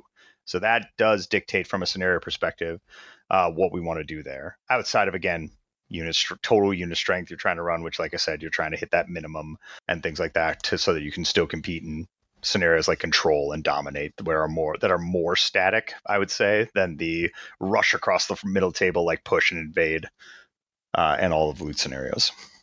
In terms of the first turn dice roll, are you going into list building assuming you're going to lose the roll, or are you like, no, I'm planning to win the roll and making plans for that? I think you should always be assuming you're going to lose it. I think that is the best way to learn and to play. I think you should always assume you're going to lose it, but be able to take advantage if you win it. That's the best way. And I know that's kind of like, did he really say anything there? But I think that's the best way to say it, is be able to deploy and put your army in a position. I play against a lot of elves where you say, if they get first turn and get to shoot at me, does all my stuff have cover? Does all my important stuff have cover? Am I going to lose units that I can't afford to lose turn 1 if they get to go first? And vice versa, though, it's, okay, if I get first turn, do I have cover I can move to and still be safe? Can I push up the board to go after somebody? Can I shoot them first and maybe waver something? We're going to talk about, for my Forces of Nature list, I actually really love the new Tribal Hunters because they're speed 6 and they scout. And you can do a little pivot at the end. So if we both deploy on the line, they're 18-inch range, I can scout up and pivot so that I can get a corner within 18 of you and shoot you turn 1 without moving. So that's stuff you want to think about. You want to have things that can take advantage of going first, but you want to plan, or maybe not always going first, but you want to plan to lose the dice roll and go forward from there. But have a plan if you win it. And let's go the other direction. How does the turn 7 dice roll affect you? Oh, that's really tough. I'll be honest. I think the turn 7 dice roll is, as frustrating as it can be for people, is actually one of the best things about Kings. I play a lot of games, obviously, that are there's even more flux where you're actually like, you can get double turned and other stuff, and that's pretty horrific when that happens. But I love the turn 7 dice roll, and my favorite games are the ones that hinge on it. My favorite games are, you win on 6, I win on 7, and it's just a 50 like that. What a great game that was. And because typically you have a choice. If it's a super close, even game, you typically have a choice. You can either go for the win on 6, or you can plan to play 7, especially if you're the bottom of the turn. That's usually what you end up with if you're otherwise evenly matched and everything's basically tied. You can say, I'm going to make moves to try to win right here, right now, but that will likely leave me incredibly exposed if we go to 7. Those are my favorite games, and I love that there's that variability. I think the game would lose a lot of interest for me if that turn 7 went away. So I love the turn 7 from keeping me coming back gameplay. I know it's not as consistent as maybe some of the rest of the game is, but I love it from a repetitive tournament player. I think it adds a ton of replayability. Even like all the different scenarios, the turn 7 roll, it just keeps me coming back for more. I'm like, yeah, but if you'd hit 7, I would have lost. So could I have done it better? Like, could I have prevented that? And that's what I'll do. That's what I'll do in my practice games with Jason. We'll be playing on his kitchen table, and we will talk out a turn 7, even if we don't roll it, because we'll say, well, what would you have done? Like, could you have stolen the game? Could I have stolen the game from you? Could you have stolen the game from me? Could I have prevented it? I love talking it out, and I think it's a really, really good rule. Does the scoring system used at a particular event affect your list construction? Yes, the asterisk there is obviously you have the models you have, and typically there's some. I paint to play, so I will usually have certain models that are painted, and I will decide if it's worth it to paint up that extra unit that might be better in the scoring system, or if I just want to run with the list that I have. But I will always read the pack first, and I'll always say, for example, my list and my list style typically doesn't play particularly well into blackjack. I typically do not get large sweeping wins. I trade pieces back and forth, so our attrition remains relatively even most of the time, and I usually will not sweep across the table decisively. I will play to win 4-3 if you and I were playing and we're playing pillage, for example. I'm going to play to win 4-3. I'm not trying to get all 7. I'm going to say I've locked down 4, and I'm going to stand here and force you to come take them. So I typically don't play particularly well in blackjack. I much prefer win, loss, draw, both from total bias that it's how I play better, and also I love being able to take my foot off the gas. That's just I do not like having to just, if somebody's losing, somebody had a bad snake eyes and they're just not having, I hate having to just be like, I have to pick up everything you have. If you're at a tournament and you're trying to place as high as you can, I have to take everything you have off the table because I need the most points. I don't like that feeling. That's why I prefer win, loss, draw, because you would be able to say, hey, I know I'm going to win and I don't need to kill all of your units. I can just hang out here and let you, and we can keep playing the game. I'll be honest, that's more applicable for some other games that I play, but I do not like the 20-0 or the blackjack system as much as win, loss, draw for that reason. I like to be able to ease up. Do you adjust your list building process based on the amount of points you're playing? Every new points is a new list. Every time. Start from scratch, 100%. Obviously, especially if you're hitting thresholds like 1995 and things like that from 3rd, and I believe, correct me if I'm wrong, and in 1995 and 4th would only be 1 battalion officially. So definitely if you hit one of those key thresholds, it obviously dramatically changes the list. But even this, going from 2,300 to 2,500 for Lady, total from the ground up rebuild, because sometimes those last few points that I think about all the tweaks I do with the list at the end. Like I get my core, let's say it's a 2,300, I get my core 1,800 points that I'm like, I've locked this in, this is great, and I'm just dancing with this 500 here of like, well, I could do this, and if I drop this, I could take this. And I think, oh yeah, if I'm getting another 100 points, that completely changes what my options are. Now I have 600 points to play with, so now maybe I have a core of 2,000 and I've only got 400 points left if I'm playing 2,400. So from the ground up, every time points change, from the ground up I do a rebuild, because you never know what you miss either. You never know what you missed, and you never know, maybe something that you thought was mediocre ends up being great. Hack Paws are an excellent example. Thank you, Mark Cox. Like, just an incredible example of a unit that I completely dismissed, that I then did a rebuild and said, no, I can fit one of these in. And it was debatably the MVP of my Masters run. So for its points, for sure. So I think you should just do a rebuild, because list building's just part of the fun. It's part of the hobby. It's part of the experience. Just rebuild it from the ground up. Does the 6-month army list updates impact your list building process? I'm fortunate enough to have enough models that I can switch from a couple different armies, and I usually don't let it dictate me overly much. I might not build a new army a month before a new book is about to drop, just because I don't want to put all that time and effort to have something change. But I typically don't let it dictate the army build or the army construction overly much, just because play with, life's short. Play with what you have while you have it and have fun with it. And then if it changes, well, then change and do something new. And I know I'm speaking from somebody, again, I happen to have a few armies that I can pick from, which is very fortunate, but that would be my recommendation. So no, I don't let it dictate too much. Maybe 30 days out from a new book, I probably won't be painting anything new, just because I'll be like, well, I'll just wait and we'll see. Does the hobby side ever affect your list?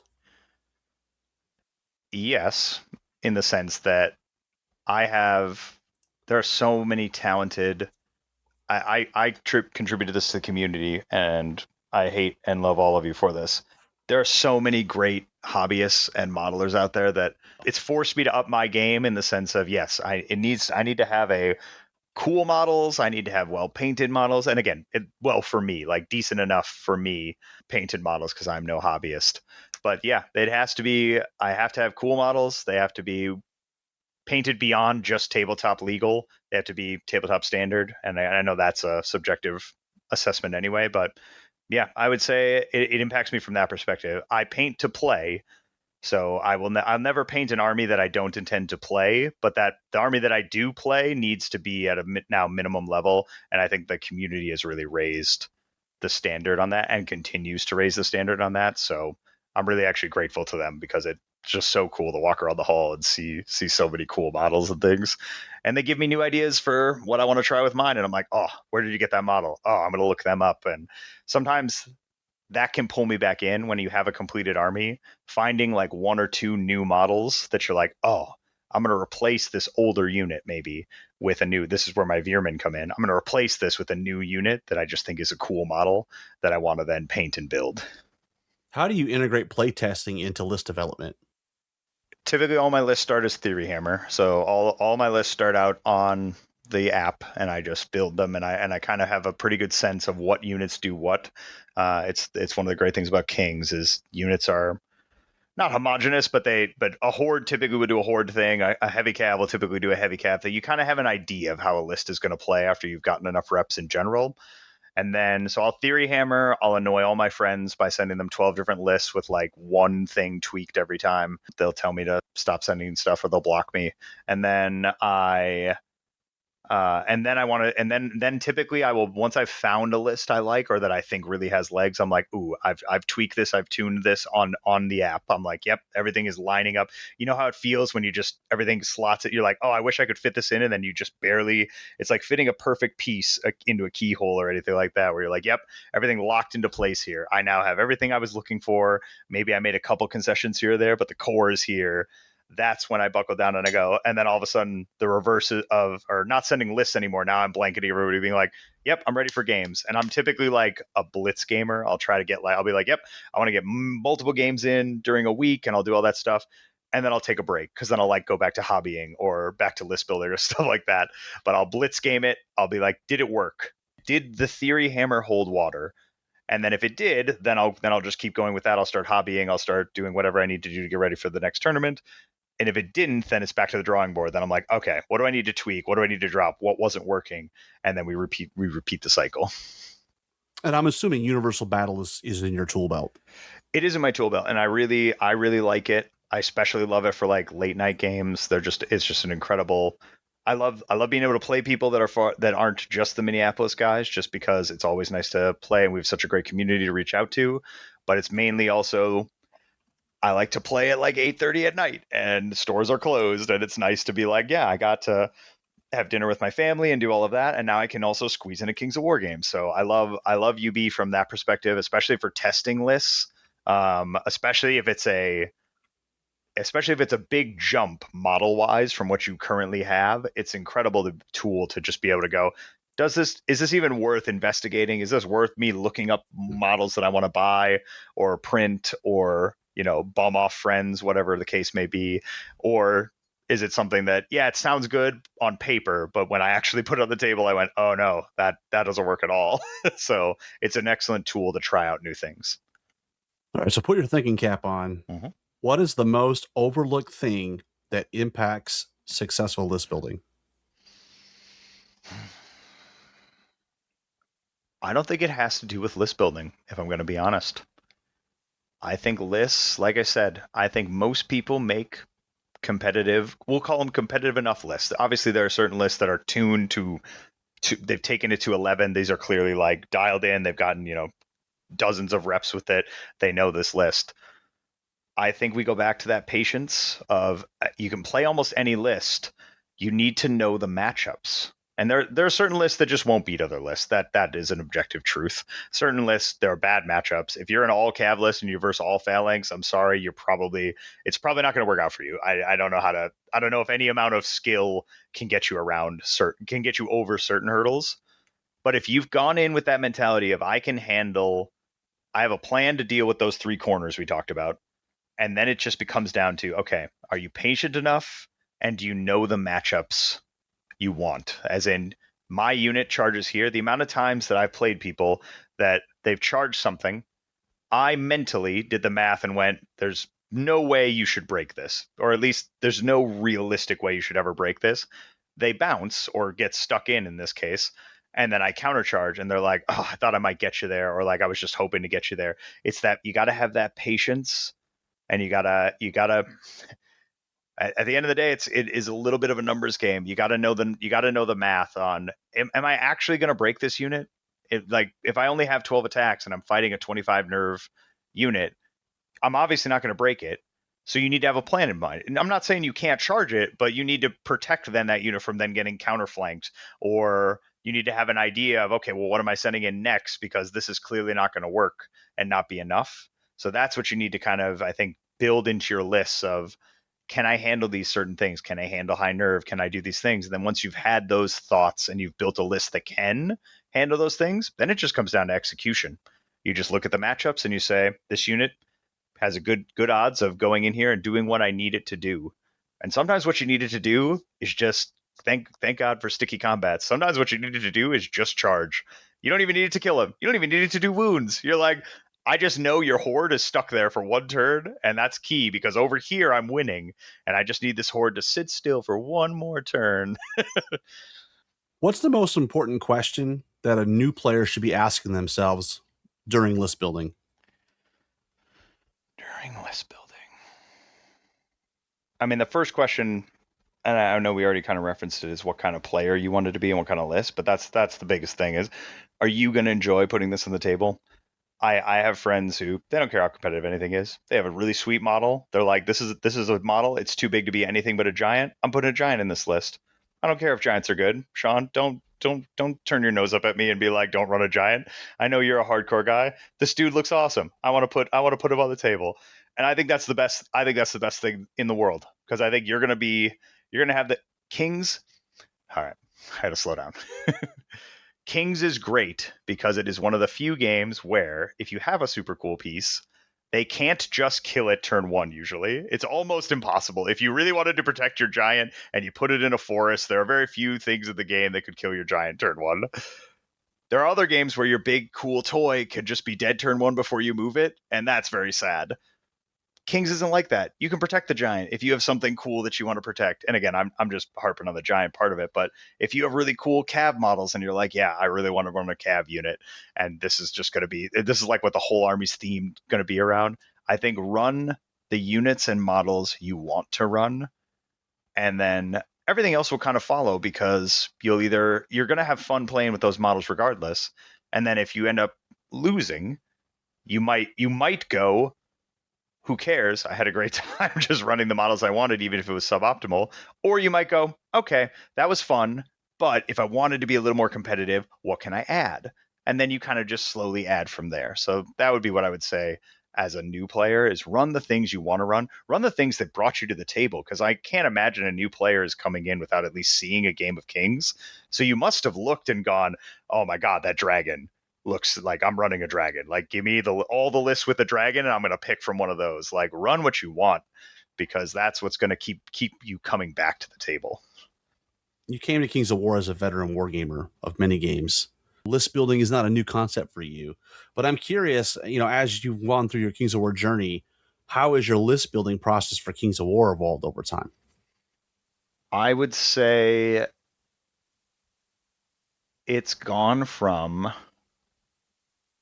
running what I had, because that was a big factor of how I started in Kings. Was I have a Kingdoms of Men army. I have a bunch of infantry models from my old Empire days. I'm going to run a bunch of hordes of infantry. I have artillery pieces from my old Empire days, so I'm going to run a bunch of artillery. And it came from that, it turned into, okay, what can I what can I field to do better? Like, what do I need to field to do better? How can I improve? What can I pick up? What models can I make? Because then it was all about how can I do better. And now I've gone to the other end of, I still want to do well. I'm still going to try to play competitively, but the models and the units do dictate that in some ways of, do I have a cool model for this? Like, do I have a good mini for this? And it's less about specific units and it's more fulfilling the roles. So that's what my list building has turned into is I need a unit to do X. That could be one of these 3 different options, which is then it becomes a modeling choice or points restriction, but it's become more filling the roles I need them to fill. As opposed to this particular unit I have to run because I have these models. This particular unit I have to run because everybody says it's good.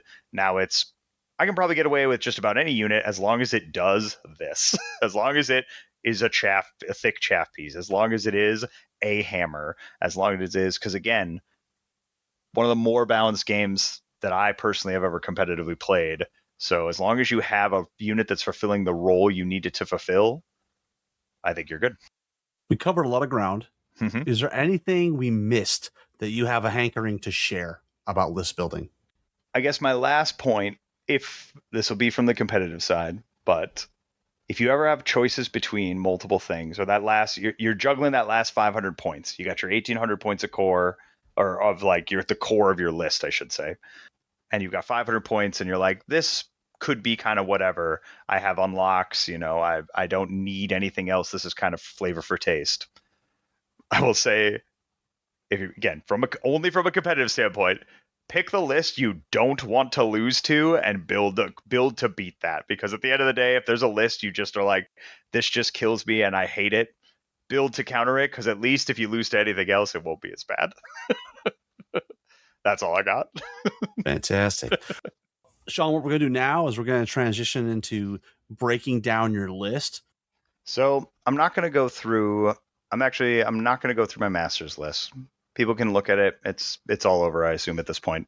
But we're not going to go through it, not because it's not interesting, but because enough of that list has changed now that I would not run the Ratkin the way I ran my Ratkin master list anymore, personally. It still could be run. The list is still legal. It's not like points changed.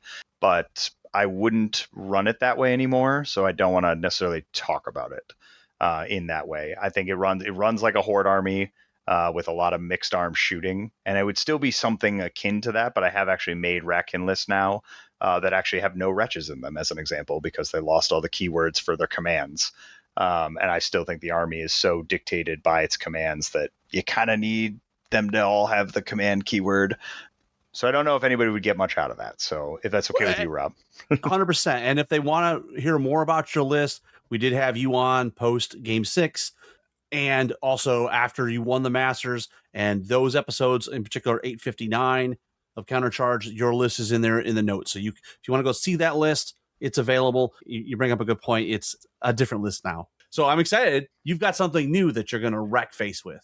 Yes. And this is a little bit, people may groan, but I am going to do a Forces of Nature list for Lady of the Lake, partially because it's Forces of Nature, and Chris Kastner, who's always run Lady of the Lake, loves Forces of Nature, and was lamenting some of the changes to Guardian Brutes. So I am in part doing it because I have these models, and I'm doing a corrupted Forces of Nature army, so it's going to be very evil, dark, corrupted looking. But I'm running 3 regiments of Guardian Brutes because I said, I still think they're incredible, and I think we can make this work.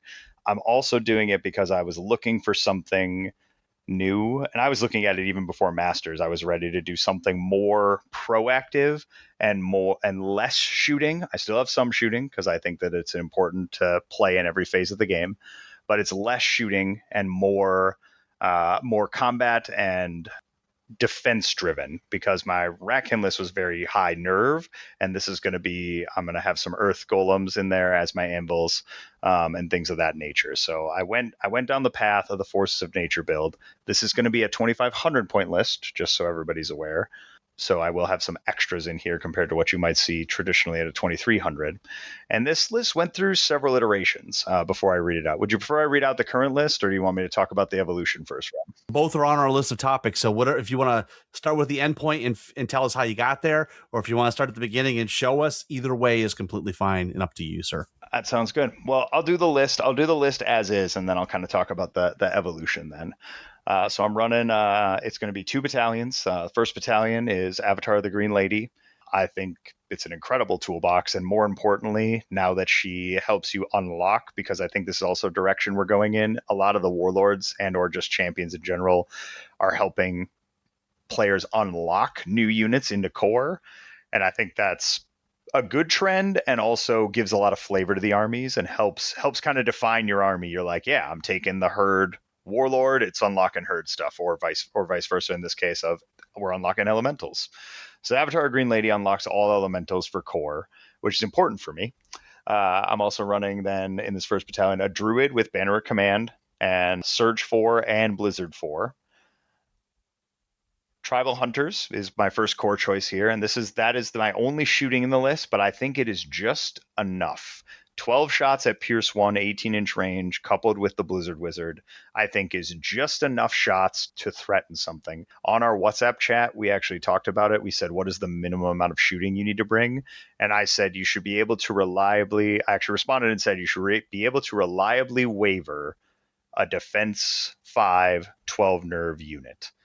And I think this is just enough to do that, where you can go, yep, I got like a 50-50 shot of wavering them. So I don't know why I made that as my benchmark, but that was about my benchmark of, if you can do this, I think you'll be happy with the amount of shooting you brought. You're not using it to kill anything, but you're using it to waver or soften things up at that volume. The unit is also very good because it scouts. So this unit I put in specifically to allow it to scout up and threaten those early tokens. This was actually before the change. I read the change of the new loot counters, but it allows you to put pressure out on the board and allows you to advance up the board much faster, because as we'll see, I have several earth elementals that are only speed 5, and I need something that puts a little more pressure out in front, just so that gives them time to get up there to those key combat points. I'm running 2 air elemental regiments because I just think that speed 10, it is very hard to beat. Speed 10 and fearless in a meta that's fairly shooting. I think these guys are just very strong at the moment. One of them has Brew of Strength, like we talked about, one of my A-tier items. And the other one is a Hammer Measured Force, which is one of those that I don't think it's slept on, but I think it's very good in certain situations. And I think on air elementals that hit on 3s with a high volume of attacks and have no innate Crush and Thunder, it's just the obvious choice. I'm not breaking any molds here, but I think it's just an obvious take. And then I have a regiment of Earth Elementals for just some extra staying power there. 17 nerve, defense 6. They're going nowhere fast. Their attacks are inconsequential in my opinion. I obviously want them to do some damage, but they're there to be my anvil. I'm also running 2 Critter Troops because I think that they are some of the best thin chaff in the game at 65 points with fly.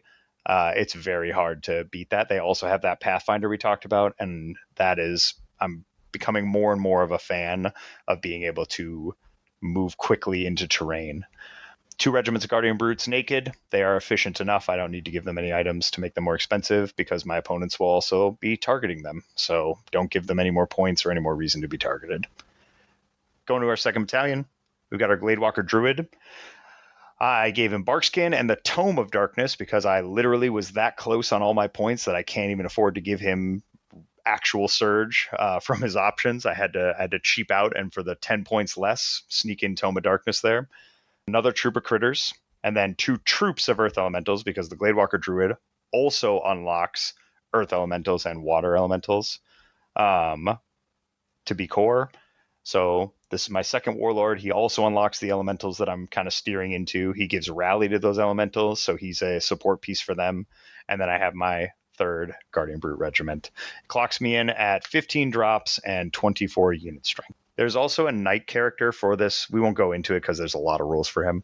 There's also a knight character for this particular tournament who provides a couple different options, but we don't. It's basically another source of inspiring as far as this list is concerned. What are your thoughts on how it's going to do at Lady of the Lake? I have had a couple of practice games. I think it's going to do fine. I'm hesitant only because I haven't had a ton of practice games with it, and it's doing exactly what I wanted it to do, which is taking me out of my comfort zone, because it doesn't have the high nerve that I'm used to. It doesn't have the Wretches hordes. It doesn't have the Shock Troop hordes. There were moments in Masters where something would charge any one of those hordes, and I would go, "You don't have enough attacks to break me. It doesn't matter if you hit and wound every time. You don't have enough attacks to reliably kill me." Now I look at these things and I'm saying, okay, well, 14 nerve on the Earth Elementals. Yes, defense 6, but there's a lot of Thunder 3 out there. One Bane Chant, and all of a sudden you're still getting wounded on 2s, and it's only 14 nerve. There's a lot of ways that holes could get punched in this line that I don't think I'm as used to. And I'm very curious to see how that translates onto the table itself. I do think some of the new commands, we were talking about the commands, this is what steered me into some of this, because I was looking at Twilight Kin, I was looking at a couple different armies I was going to try, and I think that Stampede and Entanglement of Thorns really dictates how I build this list. I have 3 units that can really benefit. I have more than 3 herd units, but I have 3 units that can really benefit from it in the form of the 3 units of Guardian Brutes, because Stampede allows you to make a unit they charged yielding for that turn, and allows them to then perform a hindered overrun into the next thing, which I think could really throw people off in combination with the surge threat. So you're threatening surge that they have to plan for, which means you want to tighten everything up so that nothing can get surged into you. But if you tighten everything up, then you can get stampeded. So I think it's a very potent 1-2 combo. We'll see how that plays out. The Entanglement of Thorns on a critter unit, for those who don't know, Entanglement of Thorns command goes off on a 4. If they route the critters, if I put it on critters and they route them, you can't do a reform if it was in combat. And I think being able to throw a critter unit out, pivot it at an awkward angle and say, well, you either charge me or I fly over you and charge you anyway with the thing I want to charge. It puts your opponent, this list asks questions of my opponent, Rob. And that's very different than what I normally do. This list is saying, do you have an answer for speed 10 surgible units? Do you have an answer for a stampeding Guardian Brute? Do you have an answer for an entangling critter unit? And some people are not going to have an answer. Some people might, and then I will be in a lot of trouble, because that's the one thing I have noticed from this list is once this list starts to crumble and fall apart, man, it dies fast. There's a lot of defense 4 heavy hitters, but that are 17 nerve, and once other hammers get into them, they do not hold up very long. So it is definitely a finesse list that needs to get the charges it wants, that needs to set up the right angles. But it is asking my opponents a lot of questions from turn 1, scouting up, then shooting with the Blizzard Wizard and the Scout unit, moving up with the fast movers and threatening a surge, coupled with threatening our Stampede at a random moment. There's a lot of questions being asked at this list, and it's much more proactive in the sense of I'm not standing back hoping my shooting does enough damage or trying to just weather by ensnaring something. I'm saying, I'm going to come get you, but if you let me get you in the order I want, you're going to be in some trouble. And I realize this is a newer list. You probably don't have the normal reps. Not at all. Are there specific armies you're worried about seeing? Heavy shooting for this list. So one of the things that I went through when I was building this list. So yes, and I'll get to that at the end with how I ended up building around it. I am worried about heavy shooting, which dictated I'm going to need some form of heal. When I originally started this list, I had no heal in the list. I was relying on the Barkskin command, the Barkskin spell, and Force of Nature used to have a heal command, which was too good. I'm glad it's gone. But there was no actual heal in the list. So the Avatar of the Green Lady brings heal 6 and Radiance of Life, which is a very potent combination, especially if you're walling things off with Earth Elementals, which we talked about before with height. Air Elementals are Leaper height 3, but they can be screened by Earth Elementals. Guardian Brutes are height 3, they can be screened by Earth Elementals. Your individuals who aren't yielding actually block line of sight now, so the Avatar of the Green Lady and the Glade Druid are both defense 5. The Glade Walker Druid's only height 2, but the Avatar of the Green Lady is also height 3. It can be part of that screening line.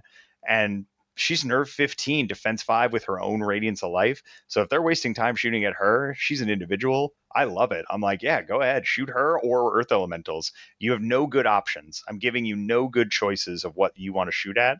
because that's the big weakness. If they can do shots into the air elementals, who are fearless but just putting damage on them, or goodness gracious, if they ever get clean shots off on the Guardian Brutes, they fold like a wet napkin.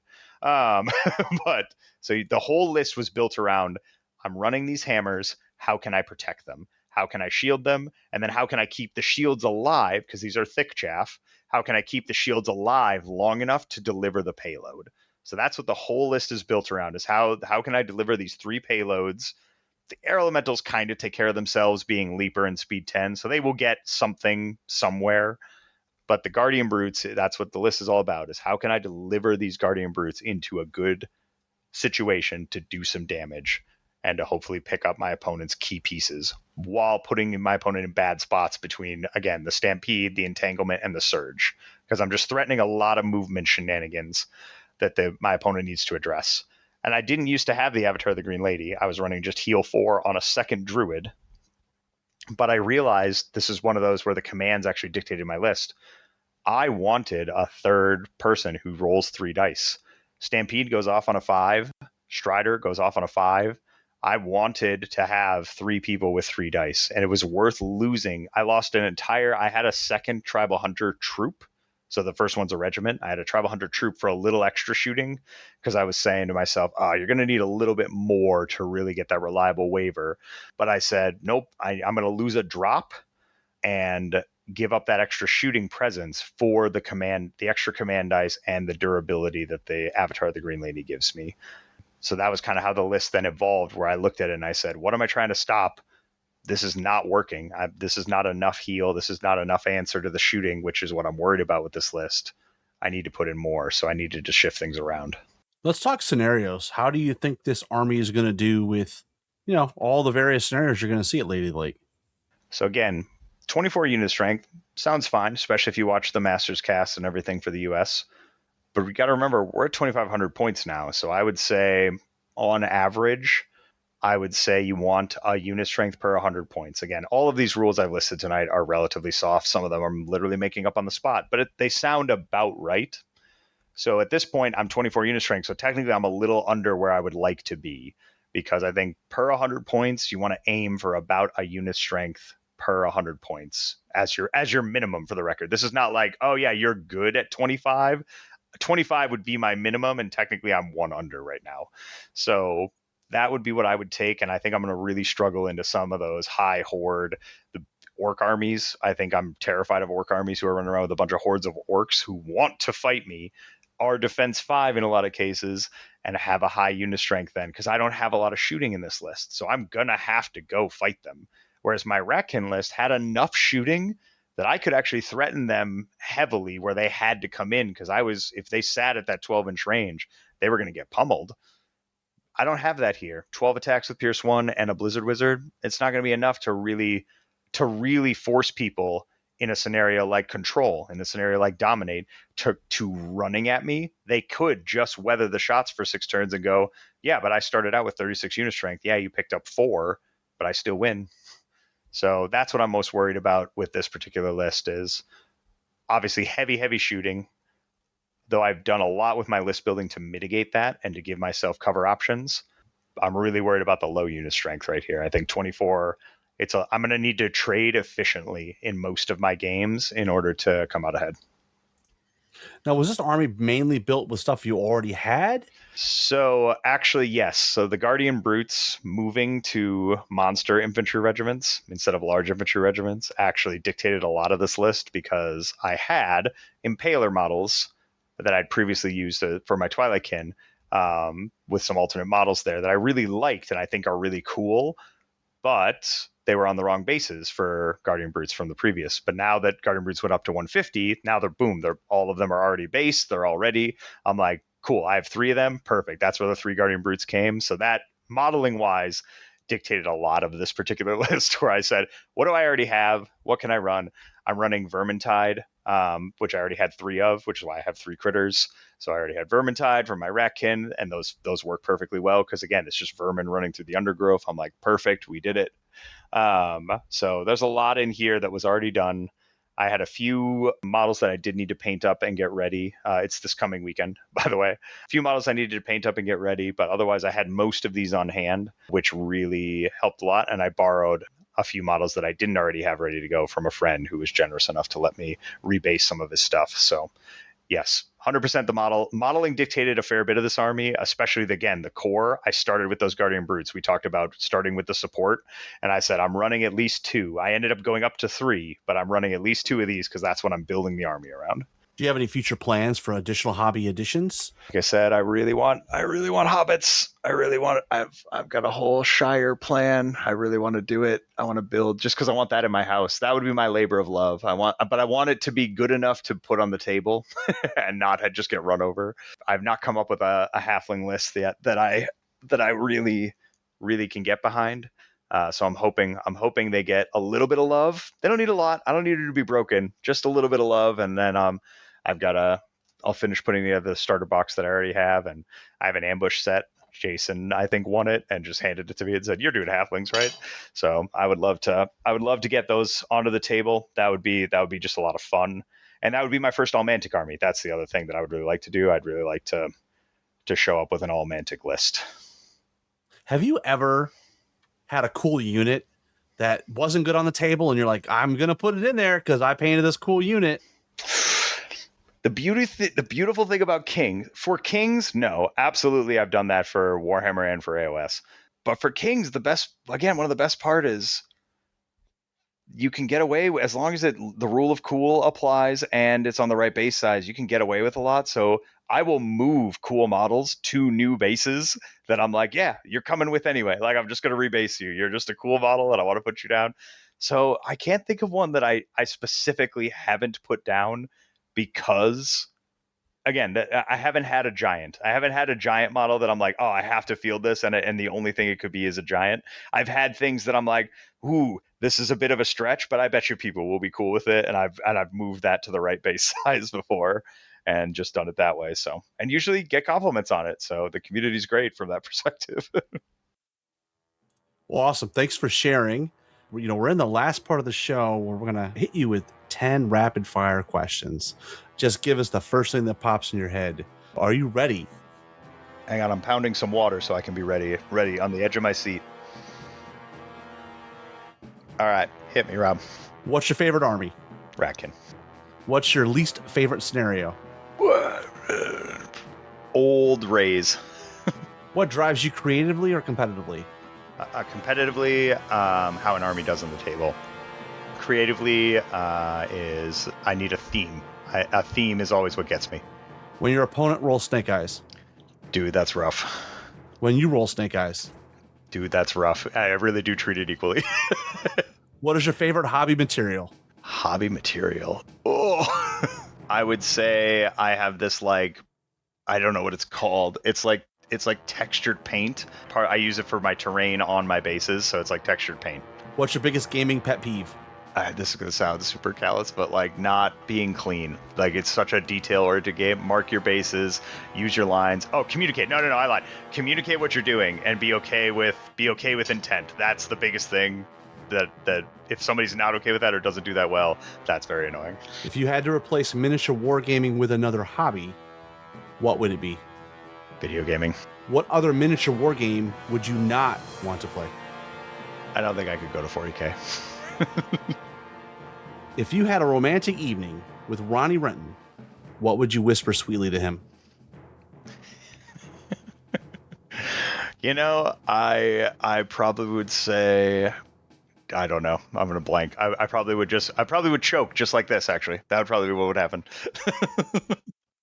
Well, Sean, we really appreciate you coming on. You dredged up all these great concepts for others to learn from. Hopefully you had a good time, and I'm sure many people will appreciate it.